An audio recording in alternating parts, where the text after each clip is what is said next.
descending down to the branches. Well, they're an absolute pleasure to bird. They are a fantastic bird. Well, that's all we've got time for, sadly. My thanks to Stephen Moss and to wildlife sound recordist Chris Watson.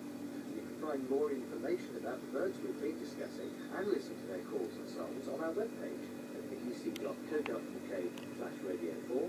Then follow the links to science and our guide to birdsong. And I do hope you can join us next time when Stephen, Chris and I will be looking and listening for the big stuff. Birds like tawny owl, jay and sparrowhawk. So join us then.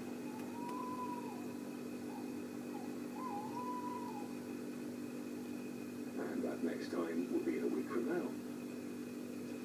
Sub-Antarctica is the setting for Rhys Shearsmith and Gillian Rhind-Tutt, who play a couple of scientists living and working together, month after long month.